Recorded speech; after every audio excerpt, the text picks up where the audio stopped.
Box office கடவுளாக இருக்கும் top ஹீரோக்களால் தான் தியேட்டர் உரிமையாளர்கள் வாழ்ந்து கொண்டிருக்கின்றனர். ஏனென்றால் தற்போது ஓடிடி தளங்களின் ஆதிக்கம் அதிகமாகிவிட்டது. இதனால் மக்களை தியேட்டருக்கு வர வைப்பது சவாலான விஷயமாகவே இருக்கிறது. முன்பெல்லாம் தியேட்டர்களுக்கு படையெடுத்து வந்த ரசிகர்கள் இப்போது ஓடிடியில் வரட்டும், பொறுமையாக பார்த்துக் கொள்ளலாம் என்ற எண்ணத்திற்கு வந்துவிட்டனர். அதில் ரஜினி, கமல், விஜய், அஜித் ஆகியோர்களின் படங்களுக்கு மட்டும்தான் தியேட்டர்களில் கூட்டம் கூடுகிறது. இவர்களுக்கு அடுத்த நிலையில் இருக்கும் சூர்யா, விக்ரம், தனுஷ், சிவகார்த்திகேயன் ஆகியோர்களின் படங்களுக்கு பெரிய அளவில் ரெஸ்பான்ஸ் கிடைப்பதில்லை. அதை கேப்டன் மில்லர், அயலான் ரிலீஸின் போதே கண்கூடாக பார்க்க நேர்ந்தது. இதுதான் இன்றைய தியேட்டர்களின் அவல நிலை. இந்நிலையில் விஜய் சினிமாவை விட்டு விலகுவதாக அறிவித்தது தியேட்டர் உரிமையாளர்களின் வயிற்றில் புலியை கரைத்துள்ளது.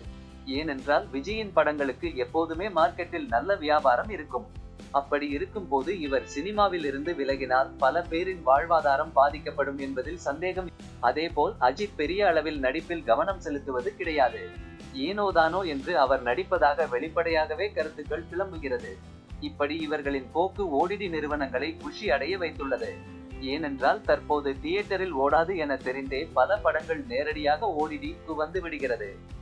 அதுவும் இல்லை என்றால் தியேட்டருக்கு வந்த ஒரு வாரத்தில் கூட டிஜிட்டலில் ரிலீஸ் ஆன படங்களும் இருக்கிறது. இதில் விஜய், அஜித் போட்டிக்கு இல்லை என்றால் தியேட்டர்களின் பாடு திண்டாட்டம்தான். இதனாலேயே தற்போது ரஜினி, கமல் இருவரும் ஓவர் டைம் செய்யும் நிலைக்கு தள்ளப்பட்டிருக்கின்றனர். தற்போது இவர்கள்தான் அடுத்தடுத்த படங்களில் கமிட் ஆகி வருகின்றனர்.